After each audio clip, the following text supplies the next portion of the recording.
Junction Group plans to build 238 rental units for seniors in a high-rise where 50 units will be sold. Their plan to sell a few units disqualifies them from the deferral in development charges. According to a recent Ontario legislation, if the whole building is rental units, then the developer can defer the development charges for up to 5 years. These development charges pay for the services such as roads, transit, water, fire, police services, etc. The government is hoping that the development charges deferral will incentivize more developers to build rental units, and more supply will lead to a drop in rental prices. But the deferral incentive is not applicable if the building has even one ownership unit. However, a clause under the same legislation allows a city to enter into a deferral agreement with the developer. Ward 5 councilor Robert Thomson put forward a motion to do the same with Junction Group. Many council members, including Mayor Jeff Lehman, raised concerns about setting a precedent.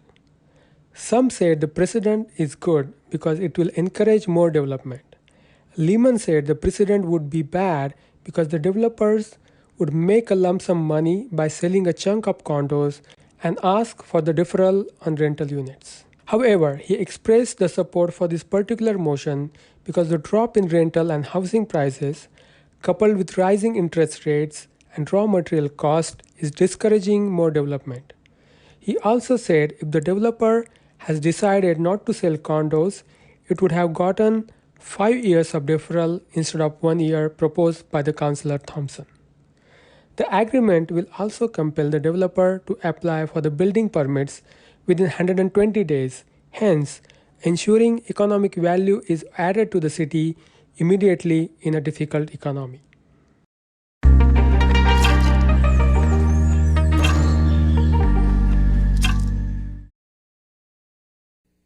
Just two notes related. There are books of condolence in the rotunda for both the families of the victims of the car accident as well as for Her Majesty, Queen Elizabeth II. As the funeral for Her Majesty is being planned for next Monday, there's still some discussion as to what the timing of Council's own meeting and activities at the City will be on the 19th, but watch for more information about that. Okay, let's get to the business of General Committee. The first item on the agenda, as always, is our consent agenda, so I will read out the title associated with the recommended motions from the staff reports and items for discussion. Members of General Committee, you can ask that the item be held in order to be discussed further. If the item is not held, the motion printed on the agenda is deemed to be approved on consent. There will be no further discussion of the item this evening, and the recommendation will go forward to City Council for consideration next week, with the exception of the item regarding parkland alternative rates. That's FIN 01022. Because of the timing of the legislative timing, we are going to need to do that. That will be the only item on a council agenda later this evening if it is sent to council by General Committee. Okay, so on the consent agenda, staff reports. The first staff report is a confidential litigation matter regarding a zoning bylaw amendment application on Essa Road. No holds on that. That is approved by General Committee. The next item is with regards to the no parking anytime on Cuthbert Street. There we are. Anyone wish to hold that staff report? Seeing none, it's approved. We have a staff report regarding surplusing city lands for inclusion in an industrial development proposal. That's on Lockhart Road. No holds on that. That is approved. We have the business plan status as of June 30th, 2022, the second quarter report.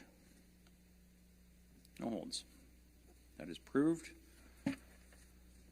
We have an item regarding a request for development charges deferral on Owen Street. Hold, please. Held by Councillor Thomson. We do have the staff report regarding alternative rates for parkland. Nobody wishes to hold that. That is approved. We have a staff report regarding delegated authority to execute non-disclosure agreements. It's for the Director of Internal Audit and the City Clerk or Designate. Seeing none. Is approved. We have finally, we have two staff reports regarding expropriation matters. One is Mapleview Drive East Road expansion. This is east of Yonge to Prince William. No holds on that staff report. That is approved. The second expropriation staff report is regarding Huronia Road improvements. That's Lockhart to South Mackay Road East. No holds on that. It is approved. Finally, we have one further confidential litigation matter. That is an Ontario Land Tribunal appeal for Mapleview Drive. Hold, please. Held by Councillor Harvey. That'll be dealt with in closed session at the end of the meeting. And I don't believe we have any items for discussion. Nope. So the only item that's been held by General Committee for discussion is the development charges deferral request for a project on Owen Street. Councillor Thomson, you held that. Go ahead. Thank you, Mayor Lehman. I'll put the motion on the floor as printed with an amendment.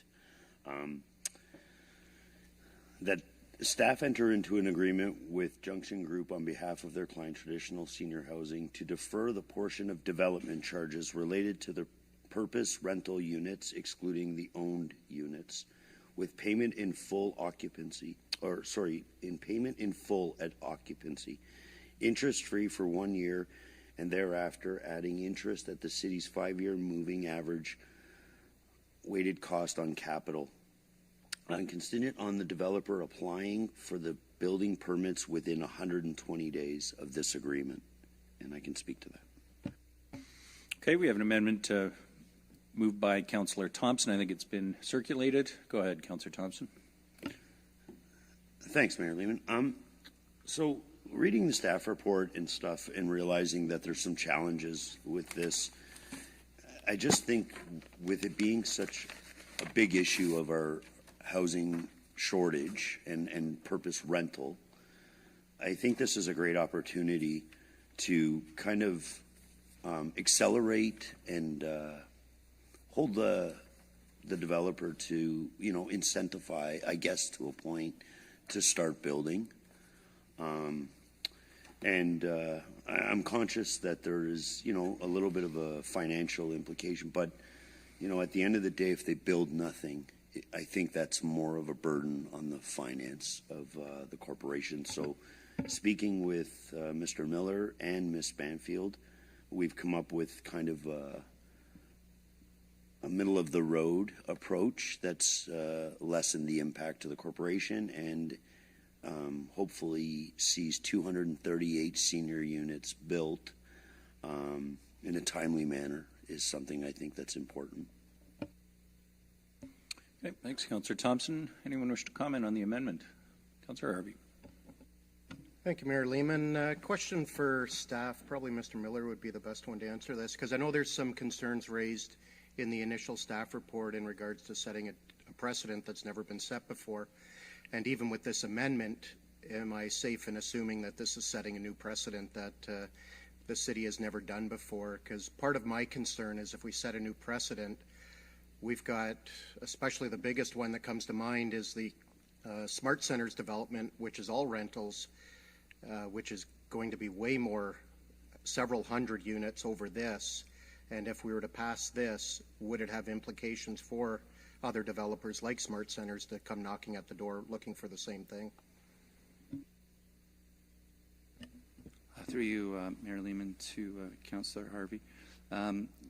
Basically, you hit the nail on the head. That was sort of staff's concern. It's as the report identifies, the province recently changed the act to encourage development of rentals by giving the longer-term payment plan, but they specifically made it for the building had to be all rental units. So there is that risk from a if you set a precedent here, then you may have others that will come forward asking for the same arrangement.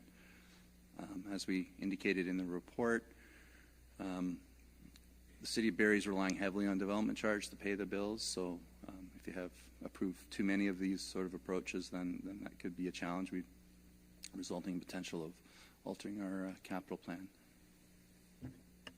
Thank you. And just a follow-up to that, probably Ms. Banfield would probably be the best one to answer. Like I know this is specific to seniors housing. Do we have any other rental seniors projects in the pipeline that could potentially come knocking at the door if we were to say that this decision was made solely because this is seniors rental units. Through you, Mayor Lehman, to Councillor Harvey, none that I can think of that are at this particular stage. I just would caution that we really can't zone for people or for the age of occupants, so just wanted to caution that for Council. Great, thank you. Unfortunately, with the answers that I've received from staff, I'd have difficulty in supporting this because it does set a whole different precedent for the city. And I think it actually creates a much larger liability than what the motion would actually succeed in creating, because we've got so many rental units in the pipeline that could come knocking at the door and cost us a significant amount of millions of dollars in delayed DCs coming in. So I will not support this.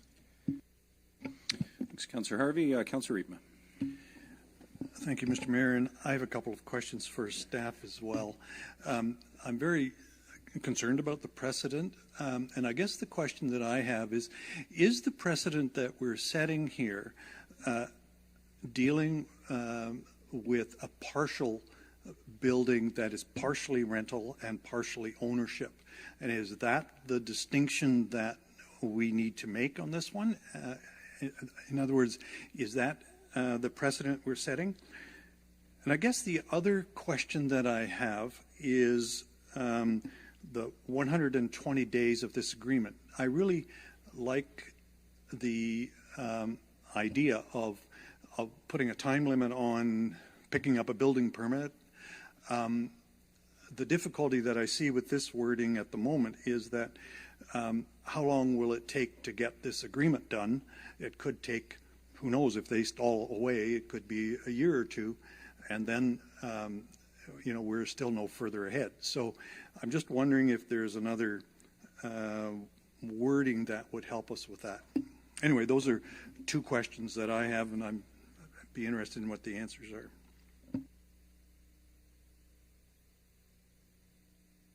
Mr. Miller. Through you, Mayor Lehman, I'll take a shot at part of it, and someone else is free to jump in. I think your question on the reason this particular request is sort of outside of the legislation is because while there is a substantial number of residential, like it's 273 residential units, and apparently 223 are dedicated to be rental. So if that's all they were building, the legislation, this would be they'd be open to the deferral. The legislation did not contemplate any owner-occupied units, so that's kind of the outlier in the piece of it. So to your question, are you setting a precedent? Could be.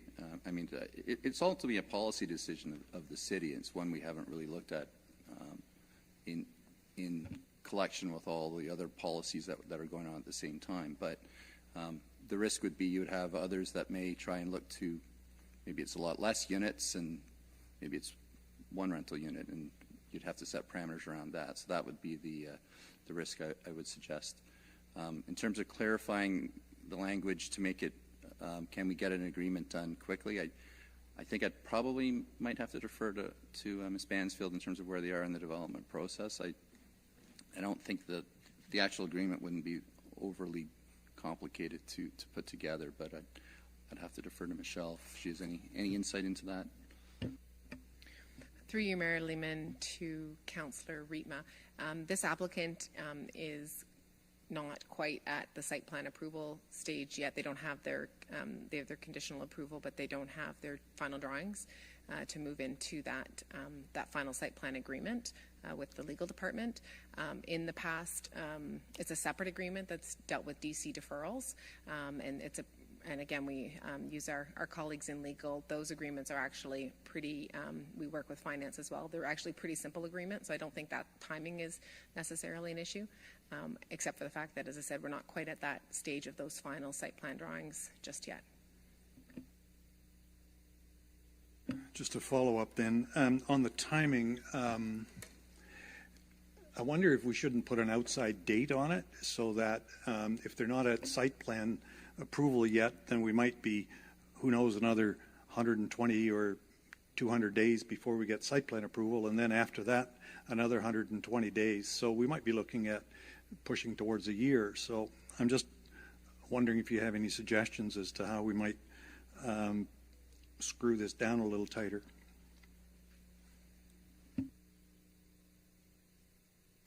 Were you looking for an answer from staff on that? Yes, I think, I wonder if maybe Ms. Banfield has a comment on that. Go ahead, Ms. Banfield. Through you, Mayor Lehman, to Councilor Rietma. So they do have conditional site plan approval. If you're aware, we do the issue conditions, and then often that requires either updated studies, finalized plans. So they do have their conditional approval. It's those final plans that aren't quite done yet. It's my understanding that the latest circulation is in place and maybe completed very shortly. But then it does kind of then kick over to the legal department to finalize that site plan agreement. Councilor Harvey, Councilor Thomson and I did talk about the timing, about whether the 120 days would be enough. But I think we're pretty close, so I'm not too concerned about that, to be honest. Councilor Rietma. Councilor Morales. Thank you, Mayor Lehman. So hearing the discussion that's happened so far, I'm not really concerned about setting a precedent. What I am concerned with is the fact that home prices in Barrie have almost tripled in the last 10 years. What I am concerned with is the fact that condo prices have more or less doubled in the last 10 years. What I am concerned with is that rents continue to be in the top of the entire country, even though we are not a world-class city. We're getting there, Councillor McCann, but we're not a world-class city, and we're not an economic engine of this country. That is what I'm concerned about. So I actually want this almost to become a precedent. I want this to be a great message that Councillor Thompson's amendment sends. And this is the way the province and the feds are moving. You're already hearing it from the Affordability Housing Task Force report earlier this year. You're hearing it from a newly minted federal leader. And you're hearing it from other levels of government where they're going to tie money they give to municipalities based on the amount of housing they build. And they're going to say, show us things you could have done to get housing built. This is exactly the kind of creative thing that can get housing built. We're not forgiving development charges. We are getting them to that final step. And based on the answers Ms. Banfield said about how ready they and close they are, is something that I think is totally, absolutely practical. The way I see this amendment, members of council, is we have two options. We do this, and someone maybe possibly asks us for more money for another project, in which case that council can say yes or no, develop policies, and figure it out.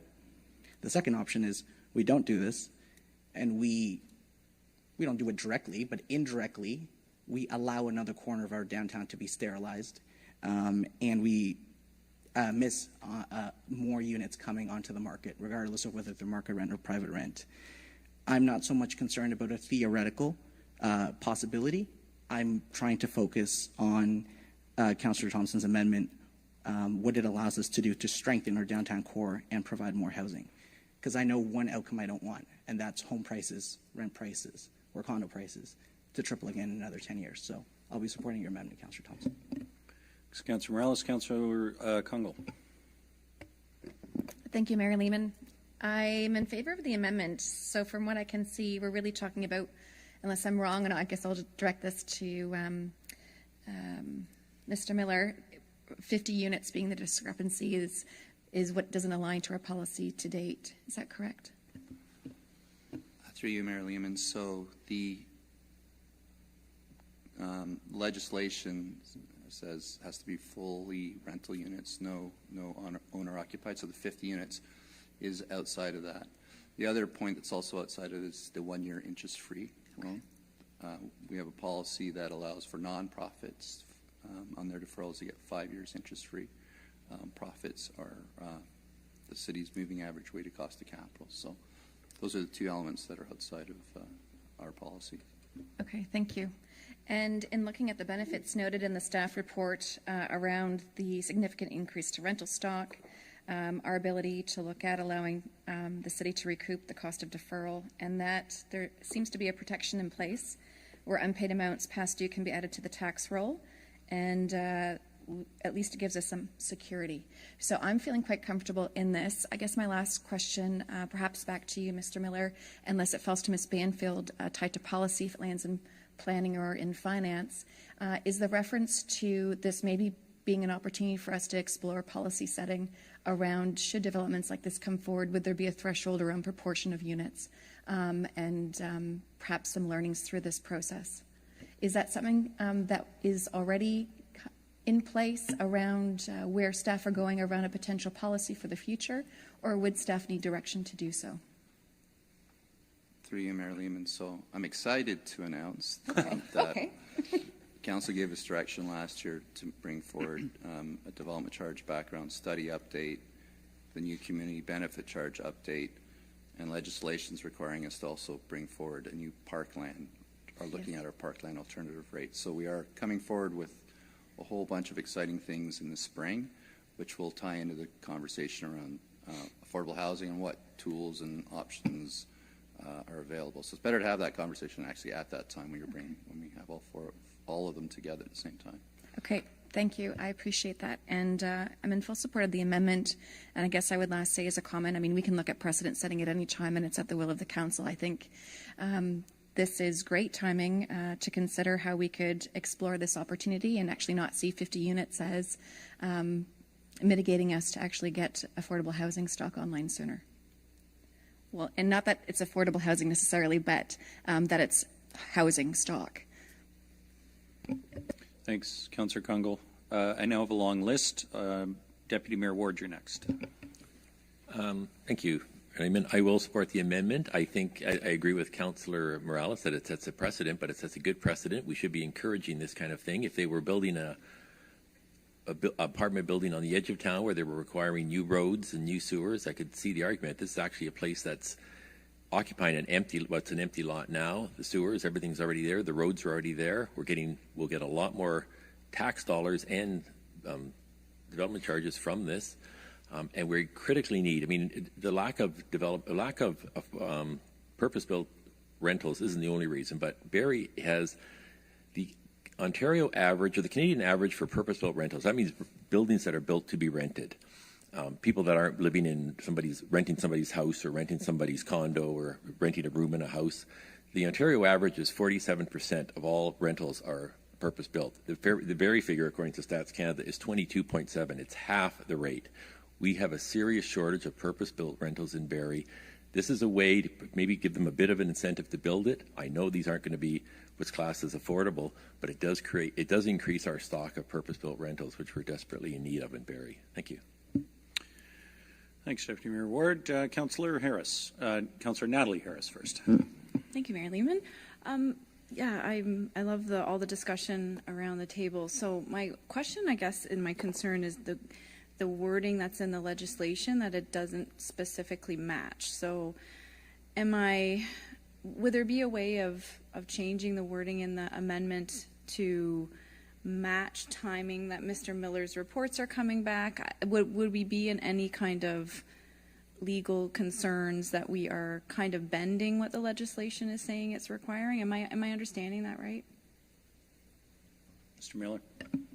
Through you, Mayor Lehman, to Councillor Harris. There is an out clause, I'll say, under the Development Charges Act, Section 27. It does say municipality can enter into a deferral agreement with the developer. So it's a bit of a contradiction to their overarching approach, but they have that one clause in there. So that does permit it under the Development Charges Act to enter into such an agreement.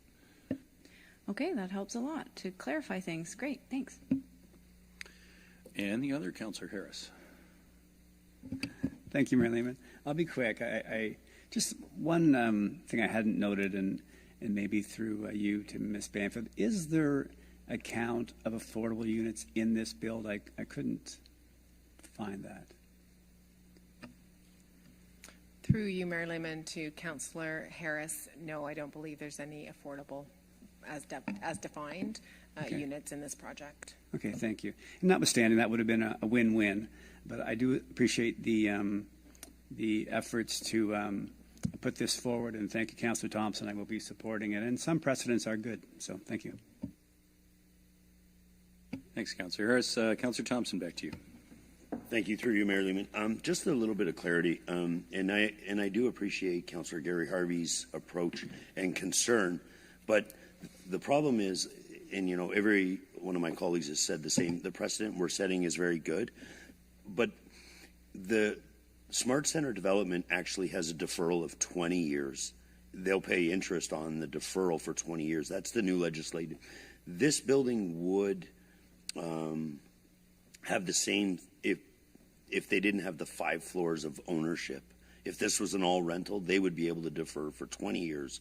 So we're actually accelerating the DC payment to staff. And Mr. Miller and I had a conversation today, and we understand that we have to make the DCs whole, but we also have to realize if we don't build nothing, we get $0. And we've got to go with, you know, scaled economics. Like, we build this, there's spin-off, it makes everything cheaper. Like, so if they don't build nothing, we pay interest on debt loads we have today. So on, you know, stuff like the water treatment plant, you know, the bridge, lots of things. So we've got to kind of think out of the box that it's not all about the loss of the interest or something.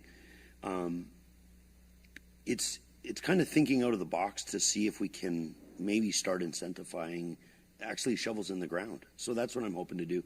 And this question through you, Mayor Lehman, is to Ms. Banfield, and maybe I'm reading it wrong, but in our circulation list, it actually says site plan conditions were approved May. Is that conditional site plan, or is it the conditions were met? Ms. Banfield. Through you, Mayor Lehman, to Councillor Thomson. It's the conditions were issued, so that's what the applicant is looking to finalize. And as I said, they are quite close. And then once the conditions have been met, they can then enter into the site plan agreement. Perfect. And just my last thing to Councillor Reitman's concern on the timing. I had spoke with Ms. Banfield on the timing, and this is the applicant applying for the building permit. Doesn't mean it'll be issued, but as long as they apply for it, then it'll be in legal and staff's hands. But I'm pretty confident that's enough time for the developer to apply for it at least. So, and it's only after the agreement is met, the 120-day clock starts. So, thanks. Thank you, Mayor. Okay, other comments? Councillor Harvey. Yeah, just a question for staff. With the 223 units, roughly how much is the DCs for those amount of units? Through you, Mayor Lehman. To Councillor Harvey, we don't have the details. I think we give some, I don't know how many, on paragraph 17, we called out there's what the DCs are for one-bedroom units, 42,000, 2 or more. 30,000 for a bachelor, 42,886 for more. So if you take the lower number and multiply that through. As you're doing that, I'd also just like to clarify one thing. In paragraph 7 of the report, and to clarify the legislation, it's not-for-profit and institutional developments are given 5 years to pay DCs for rental units. It's not-for-profit rentals. Rental housing that is not-for-profit, they have 5 years to pay it off. For not-for-profit buildings that are rented are the 20 years. So it depends how the organization is structured. Great, thank you. So doing some quick math at the extreme low end of the scale, it's just shy of $7 million. And when you're thinking about a build of this size, which is probably in the neighborhood of $80 to $100 million, $7 million should not be a make it or break it, or else we've got a developer that's in over their head as it is. So again, I still have difficulty supporting this. This is not enough to incentivize a build of that magnitude. And this is just a developer, in my opinion, coming to the city to get an extended loan on the DCs that should be paid at the appropriate time. Thanks, Councillor Harvey. Councillor McCann.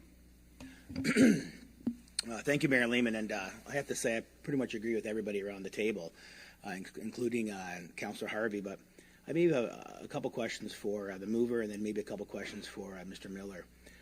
If you don't mind, Councillor Thomson, how do we arrive here? Like, you obviously had a conversation with the developer, and obviously there's a reason why they're asking.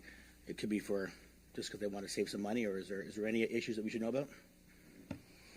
Actually, I read the report, and it seems if you read the report, it's not a make it or break it. You know, like the cost of everything's gone up, and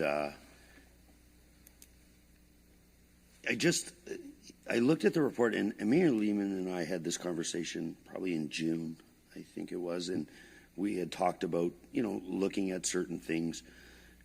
It was kind of a very high-level conversation, nothing, you know, and then so I reached out to somebody in regards to this to see, and the kind of tone I got was a little bit, if this could not go through possibly, and it's not about the make it and break it, it's like, so there's, you know, financing. When you're building buildings of this magnitude, you need financing. Very, very few people are self-financed. So I think some of the conversation is it's not losing the money. It's only the deferral. Like, so they would have to pay it up front, and it's 3 years, but we finally get it, and it'll be paid under occupancy. As soon as they take occupancy, they pay it in full. So it makes our DC bylaw full. It's the interest paid on deferred bylaws goes into the reserves, and that's how we, you know, could lose money. But if you have nothing, you get nothing. Like, so, you know, half of nothing is nothing. So that's what I was trying to do. It was more to kind of guarantee the build for something we really need. And that's how I come about, so. Sorry, so you haven't talked to the developer? You're actually doing this on your own fruition? This is not a request from the developer? This is you coming up with this independently? Yes. Oh. So I actually spoke with them after on some timelines and stuff like that. But it was just to make sure, like, I don't want to come to council without the knowledge of them. Like, and I say 120 days, and, you know, we have this debate and stuff, and they need 150 days. Right? Then this point would be irrelevant. Then, you know, to try to incentivize something, it would actually be a hindrance to them. So, yeah, we had some conversation after my initial thought of this. Okay. It's not the direction I thought that you went, but okay, so if you do this independently, I get it, because you obviously want to have apartment buildings and want to have maybe affordable housing if they're having it. I would like to maybe dive a little deeper maybe with you, Mr. Miller, and I think we've got just under $1 billion that we're expecting to come in on DCs, right? And I do think that, I believe it was Councilor Ritma that made a comment about, you know, incentivizing builders to build, and this may be an incentive where clearly this is not an incentive for them to build. This is something that the Moving the Motion wants to do independently. And I'm just trying to find out what the ramification would be, what the negative outcome would be if this did become a precedent. And you may not be able to answer me tonight, which I'm fully, you know, mindful of, but I would maybe like to have that discussion with you this week before it comes to council next week. Can you comment on that, or would you prefer us to have that conversation maybe when you've had to be able to digest it? Yeah, through you, Mayor Lehman. Thanks for the question, Councillor McCann. You know, in isolation, is this a dangerous precedent for the city in isolation? No.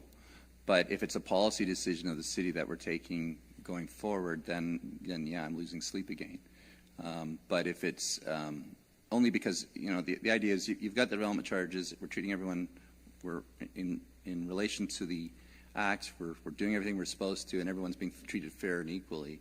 So if you're picking and choosing now who benefits and who doesn't, you know, that's a challenge, I think, from a financial standpoint. So I'd rather make an overarching policy decision. I think that's when we do the work in the spring with council. I think that'll really help, because then we'll have a better, more wholesome understanding of the impact of these type of policy decisions. So that's really my concern. It's just the precedent is, why wouldn't another developer come knocking on the door and ask for the same treatment?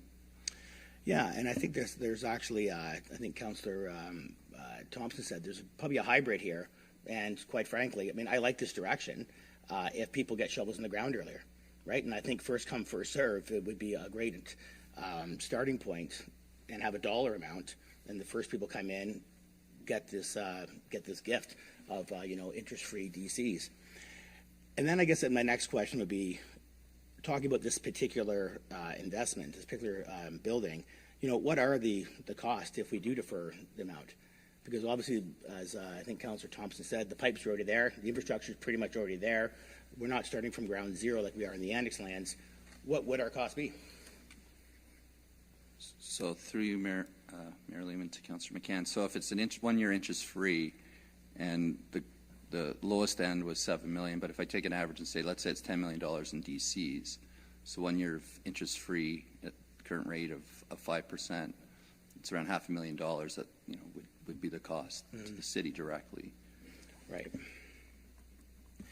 And I guess maybe the next question I have, whether to the mover or to you, Mr. Miller, is there any other cities having this type of framework? Are they incentivizing builders by doing this right now? So through you, Mayor Lehman. So it is in the Act. It is paragraph Section 27 of the Development Charges Act. So I don't have any specific examples, but I'm sure when we do a deeper dive, we could look into that to see what tools are being used to incent development, whether they're using deferrals or not. I think the challenge of the City of Barrie right now is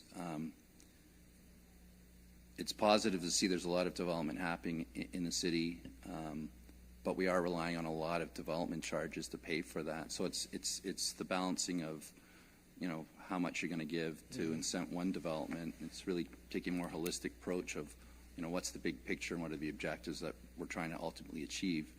If this is one tool, then that's certainly one tool we can look at. But it's just remember there's a lot of money that the city does need to collect to put in a lot of pipes. While there may be existing infrastructure there today, I can tell you from the gentleman sitting beside me and his team, as they look forward to a lot of dealing with the growth that's happening in the downtown area, there's going to be capital works once things get built up in the downtown. So that's all I would suggest. I would say in isolation, this is not a problem, but it's just if it's precedent, then I think it becomes a bit more challenging from a financial standpoint. No, I do appreciate the answer you gave, but that wasn't really the direction I was going. I understand that we're going to be losing $500,000 in interest if there's $10 million in DCs. What I was asking is, we still need to cover the cost of DCs that would be paid forward, right? So what money do we actually need to take out of one bank account and actually pay for that infrastructure for them to be able to build? Sorry, Mayor Lehman, I didn't quite follow that. Maybe just So when they're going to be building, we collect DCs, right, of $10 million because we need that money to help build the infrastructure, right? We're saying the infrastructure is already there, right? So, but I'm saying, is it 100% there, or there is actually going to be money that we need to transfer from one account to actually pay for the cost that we would have got from those DCs for this specific project? So way I'd answer that from a financial lens, in terms of any needed infrastructure, I'd have to defer the question. But if you look in the report, and we did call out last year that at the end of, I think it's 2023, we are expecting development charges to be negative. Mm-hmm. Right. So if that doesn't happen, that's in a very positive situation. But we're taking a look over the next sort of 10 years, right? So if we don't have the cash coming in and we're still incurring development charge costs, then we're taking it from other cash flow, right? The other cities' working capital, and that's sort of where the pressure is. I guess my last question is, so I'm going to be supporting this, but I would like to have a deeper discussion with you because I think that we need to set some type of framework because every single developer is going to come looking for the same sweetheart deal, right? We have, I think Michelle Banfield commented maybe 9 months ago that we have 19,000, 20,000 units that are approved by the city but not have shovels in the ground. Is there any insight that you may think if we gave them some relief on DCs that they would have shovels in the ground?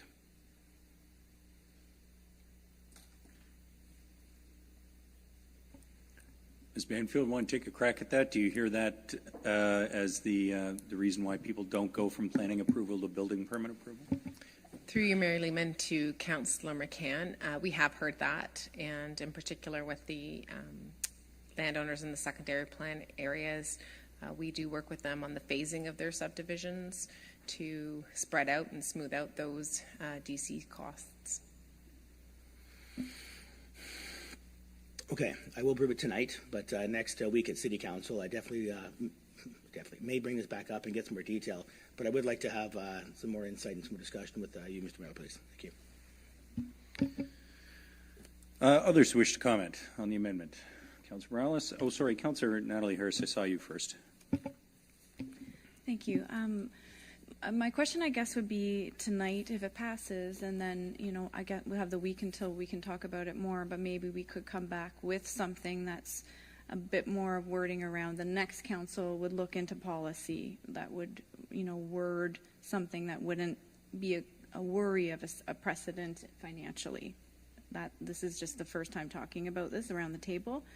So just throwing it out there. I'm going to approve it tonight, but I think there's a way of probably coming forward with, you know, making everyone happy around the table to make sure that this isn't just a blanket precedent if we are concerned. Even though some do see it as a good precedent, maybe some don't. So I think there's a way of figuring that out after. Thanks, Councillor Harris. Councillor Morales. Thank you, Mayor Lehman. Question for Mr. Miller. I'm going to hybrid Deputy Mayor Ward's comments and Councillor McCann's questions. So the comment being, you know, we're not, the high density of this existing land that is already serviced means we're getting value for dollar. We're not building a new subdivision in Ward 9, Ward 10. So, and I'm going to kind of piggyback with what I think Councillor McCann was trying to ask here. If this land stays as is, which is decrepit, sterile, and fenced off, maybe we clean a sidewalk. We clean, you know, for snow and minimal maintenance. If it gets built, is there any significant capital improvement, pipes, sewers, capacity that needs to be built as a direct result in this specific corner, not the whole city, as a direct result of this tower going up? Through you, Mayor Lehman, to Councillor Morales, I guess you're assuming it won't get built if they don't get this approval. So if it doesn't get built and it sits empty, there's an opportunity down the road is what I would suggest. Let me just reframe the question. If this tower gets built, is there something that the city would have to do in terms of a capital improvement that it wouldn't have otherwise had to do? And I just saw Mayor Lehman, I just saw CEO Pro's. Yeah, I was going to go to Mr. Aranya Sundrin. Is there any capital works associated with this development? Yeah, through you, Mayor Lehman, to Councillor Morales. Development charges pay for infrastructure that is local and also pays for infrastructure that transmits from the actual development to the treatment plants. So even a development of this nature will require infrastructure, especially in terms of the transmission infrastructure as it relates to water and wastewater and the treatment works that are required for additional capacity. And given that the high-rise developments typically feature a lower amount of DCs, I think it could be argued that the amount of DCs that they are paying will pay for infrastructure that's needed to service them. Yes, you know, in terms of local pipes, there may be some reductions, but I think that's also reflected in the lower DCs. So I think to answer your question, yes, the DCs from this development will pay for infrastructure that's required. CEO Prost, did you want to add to that? Thanks, Mayor Lehman, to you and members of General Committee. I don't have much to add except that I think when Council and the public talk about intensification, we see that as a good use of existing infrastructure. It's important to note that all growth requires additional investment in capacity and services. So there is no intensification that is, found money for the corporation and the City of Barrie. All of it gets reinvested back in additional capacity, services, those types of things. So, well, certainly at the end of the day, intensification is the preferred type of development to keep us on the right side of the fiscal ledger. The reality is there is no development that's no cost. Councillor Morales. Thank you. I'll just clarify my question. Is there any specific capital? I'm not talking about rec fees. Somebody might, go use a rec center or more firefighter service. Any specific localized capital investments that would need to be created as a direct result of this tower going up. Mr. Rania-Sundin. Through you, Mayor Lehman, to Councilor Morales, if by local you mean infrastructure within, say, a kilometer of, no? Oh, I mean directly as a result. So let me just get a little more specific. So this tower goes up, the current pipes, sewers, natural gas, whatever, cannot handle it. Therefore, some sort of investment to pump the water to that height or to redistribute it to the main network has to happen. Not necessarily, I'm not asking more people are going to be there, therefore the sidewalk is going to age 3 years faster. I'm not asking that. I'm asking direct as a result of this. So, through you, Mayor Lehman, to Councilor Morales, as a minimum, you would need treatment infrastructure, which is what development charges pay for, in addition to transmission, whether it's pump stations, to get water to the development. So there will be various infrastructure improvements that will be required over time to service this development. It may not be required right on day one, but to service the overall growth program, you will need infrastructure.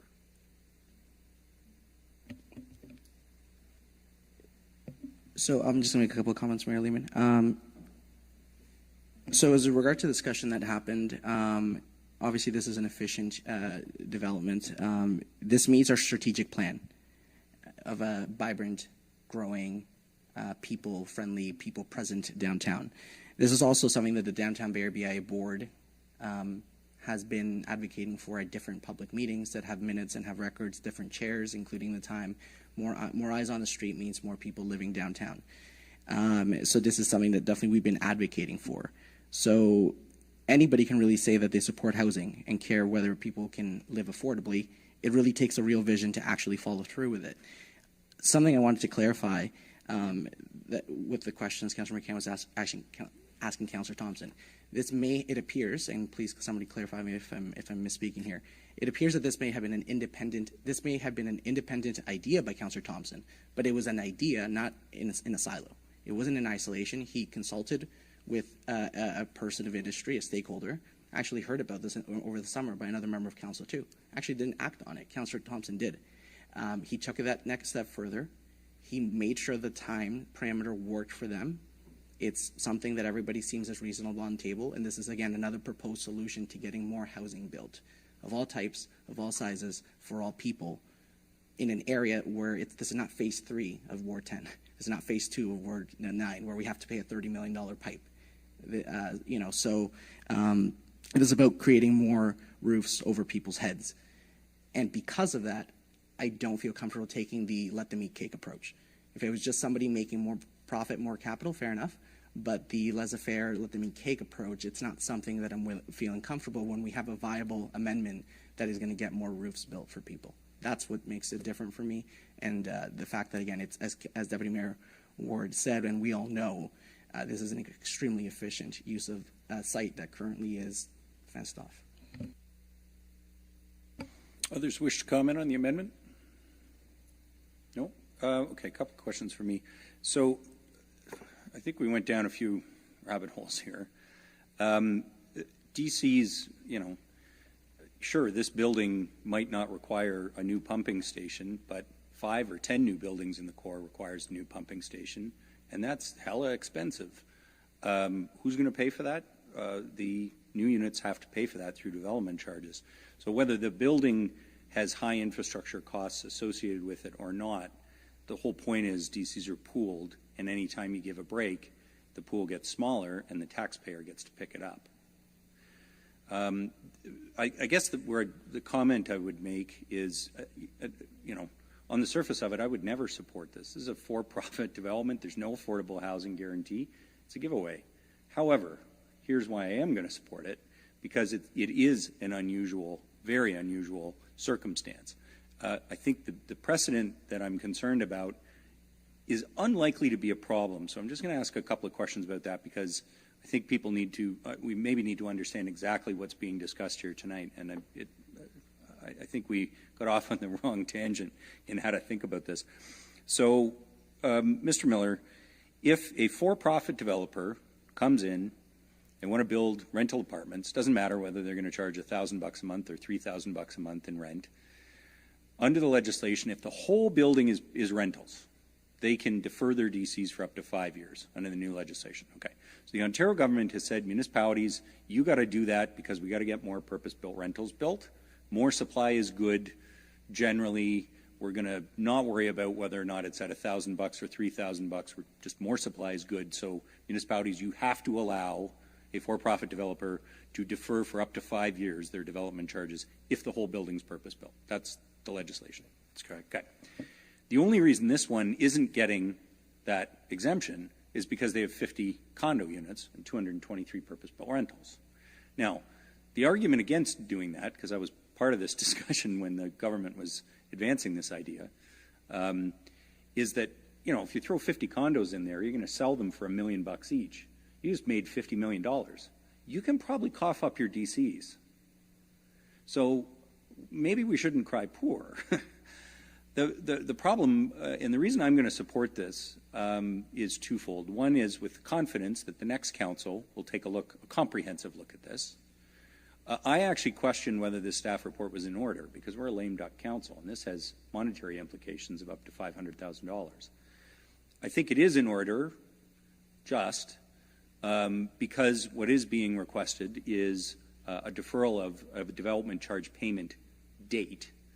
It has an interest cost. That's a very real cost, members of council.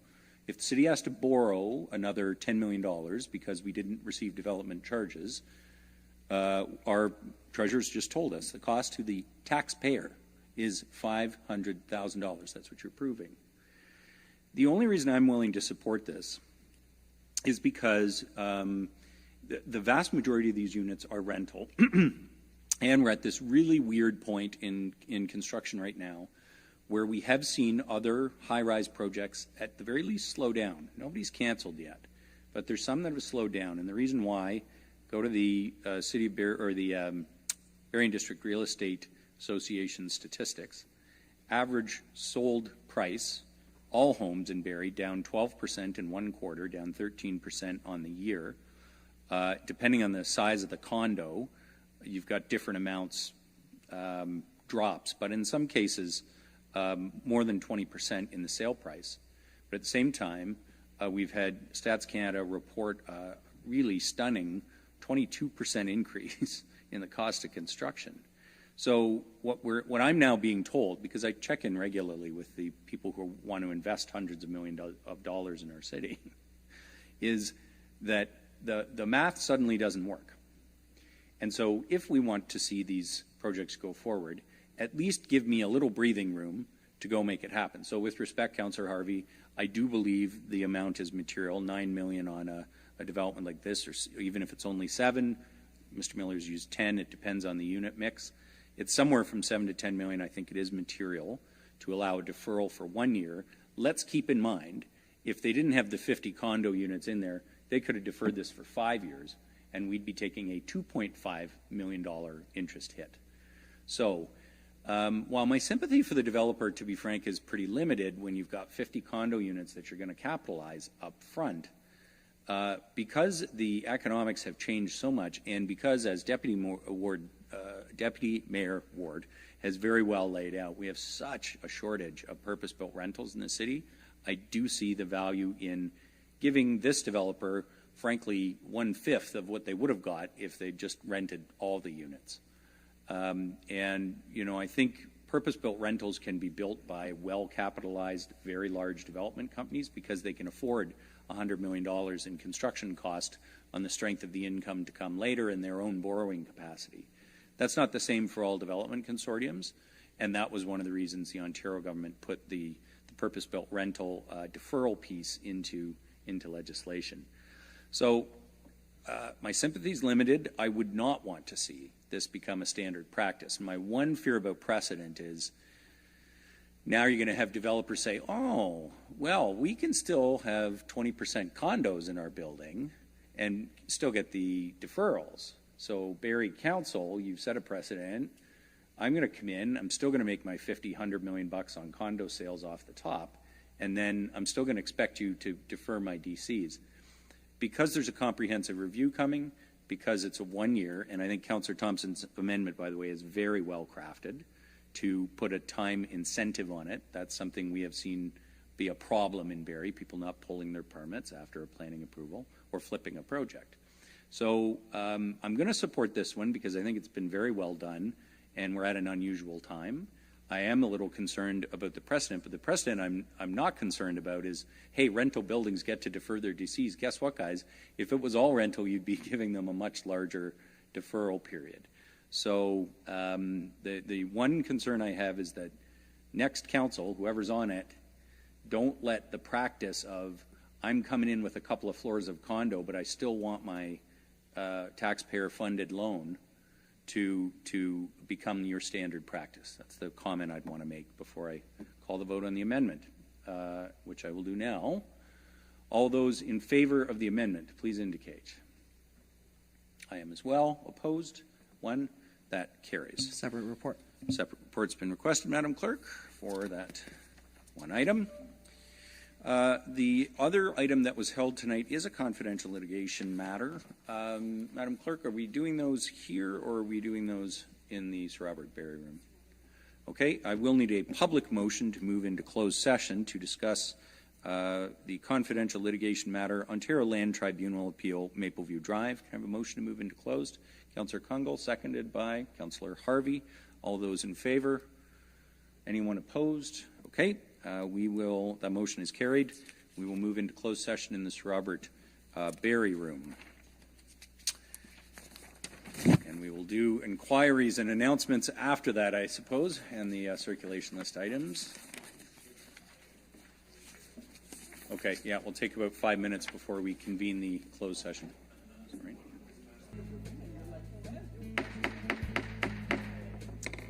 All right, I will call General Committee back to order in open session. For those in attendance tonight, the committee discussed a confidential litigation matter, Ontario Land Tribunal Appeal on Mapleview Drive. There were no votes taken during the closed portion of the meeting except for the procedural motion to move into open session. Deputy Mayor Ward, I believe you have a motion. I do. Confidential litigation matter, Ontario Land Tribunal Appeal, Mapleview Drive. 1, that staff be directed to implement the steps outlined in Appendix A to Confidential Staff Report LGL 004-22, and should the application be resolved, the Mayor and City Clerk be authorized to execute any documents that may be requisite. And 2, that the staff report be made public after Council approval. Thank you very much. Any comments in public session on this matter? On the motion? Okay, seeing none, I'll call the question. Those in favor of this motion? I am as well. Those opposed? 2. That carries. Okay, we have no reports of officers, items for discussion, or information items that we have yet to deal with. It does bring us to inquiries. Deputy Mayor Ward, do you have any inquiries? I have none. Members of General Committee, inquiries of staff. Councillor Kungle. Thank you, Mayor Lehman. If I may direct it to Ms. James Reed. It might have been covered in circulation, but in general, Route 4, I believe, around the bus routes was returning to full service today, I think. I'm noting this because it's a main route in Ward 3 where several residents are taking multiple transfers. And my awareness is that Route 4 does apply to 4A and 4B. Are you able to identify if that notice has gone into the paper? I have some residents asking about where to find out the information about the changes back to the 30-minute transit routes for Route 4. Through you, Mayor Lehman, to Councillor Kungle, thank you for the question. Yes, all that information is on barrie.ca. There is also a little tool that you can help plan your trip, so that would be updated as well. And I can confirm that that is in our This Week in Barrie advertisement as well. So if a resident has trouble, they can certainly call Service Barrie, and they can help trip plan as well. Great, thank you. That's all my questions for staff. Thanks, Councillor Kungle. Any other inquiries of staff? Seeing none, announcements, Deputy Mayor Ward. I have none. Announcements, members of General Committee. Councillor Kungle. Thank you. Well, if I may, on behalf of the Active Transportation Sustainability Committee, we have our first Barrie Bike the Night event this Saturday. So this is a City of Barrie event in partnership with Living Green. I am hoping many have seen the great media that has been put forward by staff and others, but do want to welcome the public, members of council and staff, of course, to be participating. As a reminder, it is a free event, but we do ask you to register. The Eventbrite information is on the Living Green Barrie Facebook page. And we do meet at Meridian Square for activities between 5 to 7 p.m. At 7 p.m., residents are asked to bring your bikes decorated to be reflective. There will be many draw prizes. We're seeing great sponsorship from different groups that will be highlighted at the event. And we will take a leisurely ride through Open Air Dunlop in partnership with the BIA down Lakeshore and back.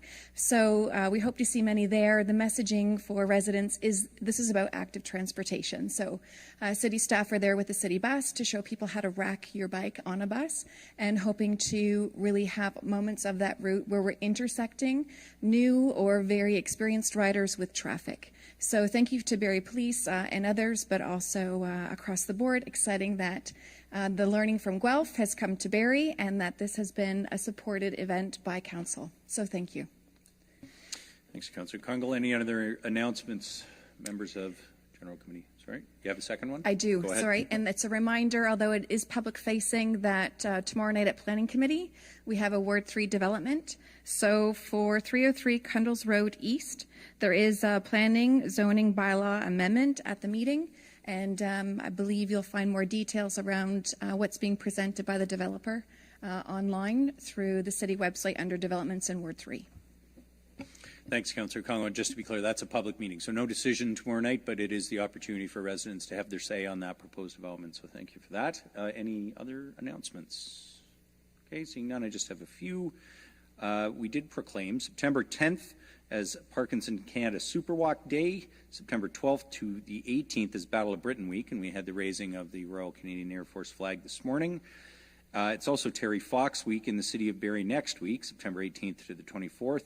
It's National Forest Week, and September 17th to the 25th has National Coaches Week. Lots of weeks happen in September, usually 4 of them.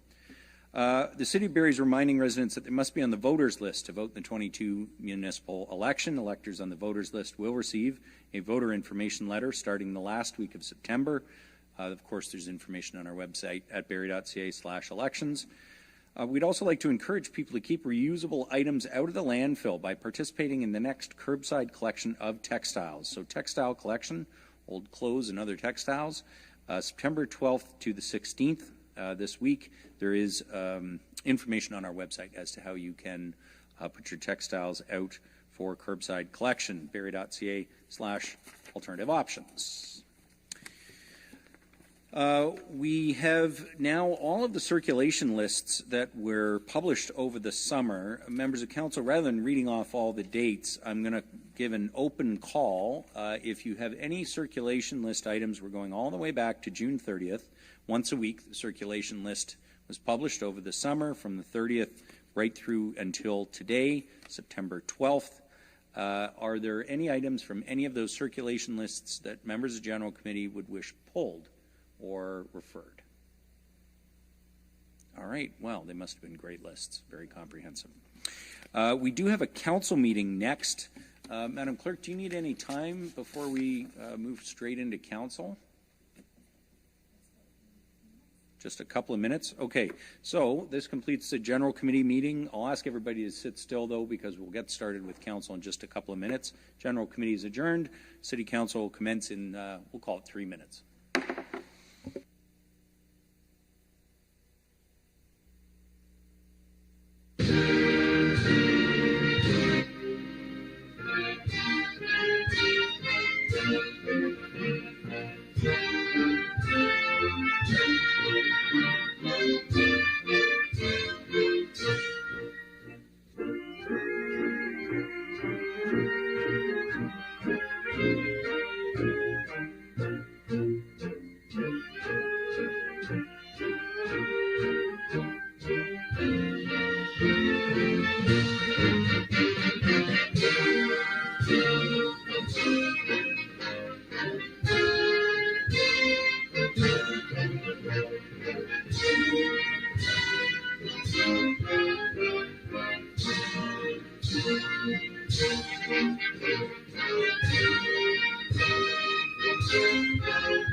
We acknowledge tonight this meeting is taking place on the traditional land of the Anishinaabe people. The Anishinaabe include the Ojibwe, Odawa, and Potawatomi nations, collectively known as the Three Fires Confederacy. We're dedicated to honoring Indigenous history and culture, moving forward in the spirit of reconciliation and respect with all First Nations, Métis, and Inuit people. You may be seated. Tonight's City Council meeting is being held with members of Council, the Executive Management Team, City Clerk and the Deputy City Clerk in the Council chambers. Members of the Senior Leadership Team and other staff are available to answer questions in person and via video conference should the need arise. I'll just note, because I think there was a late start to some of the coverage, we did observe 2 separate minutes of silence at the beginning of the General Committee meeting. Apparently that was not broadcast, though, so I just wanted to make that note at the beginning of this council meeting that we earlier observed the passing of Her Majesty, and also a minute of silence for the victims of the car accident a few weeks ago. We have only one item on tonight's council agenda, and that is the General Committee report dated September 12th. Deputy Mayor Ward, do you have the motion? Moved by myself, seconded by Councillor Thomson, that Section C of the General Committee report dated September 12th, 2022 be adopted. Thank you. It's moved by Deputy Mayor Ward and seconded by Councillor Thomson that the General Committee report, Section C of the General Committee report dated September 12th, 2022 be adopted. Section C is FIN 010-12. That's Parkland Alternative Rates. Comments or questions on the motion? Seeing none, I'll call the question. Those in favor of Section C, or any opposed? None. That carries. We have no other business for council, with the exception that I think there was an announcement we missed at General Committee. Deputy Mayor Ward, go ahead. Thank you, Mayor Lehman. There's a virtual virtual neighborhood meeting this Wednesday at 5 o'clock. It's to do with the proposed development at the corner of where the empty lot is at the corner of Owen Street and Collier. It's proposed to be a 32-story condominium and commercial building. If anybody's interested, they can go to the City of Barrie website and go under Proposed Developments, 49 Collier Street, and find out information about how to attend that virtually. Thanks for that, Deputy Mayor Ward. Brings us to the bylaws. I think you have a confirmation bylaw for us. Well, actually, I think there's two. One. Go ahead. Yep. First, moved by myself, second by Councillor Thomson, that leave be granted to introduce the following bill, and this will be read a first, second, and third time this day and finally passed. Bill 79. Thank you. It's moved by Deputy Mayor Ward, seconded by Councillor Thomson, that leave be granted to introduce the following bill, and this bill be read a first, second, and third time this day and finally passed. Bill 79, cash in lieu of parkland bylaw. Comments or questions on the bylaw? Seeing none, those in favor of it? Anybody opposed to it? None. That carries. Confirmation bylaw. Moved by myself, seconded by Councillor Thomson, that leave be granted to introduce the following bill, and this bill be read a first, second, and third time this day and finally passed. Bill 80. It's moved by Deputy Mayor Ward, seconded by Councillor Thomson. Leave be granted to introduce the following bill, and this bill be read a first, second, and third time this day and finally passed. Bill 80, the confirmation bylaw. Comments or questions? Seeing none. Those in favor? Anybody opposed to the confirmation bylaw? Nobody ever is. That carries. Can I have a motion to adjourn? Councillor Kungl, seconded by Councillor Thomson. Quickest council meeting ever is adjourned at 9:16.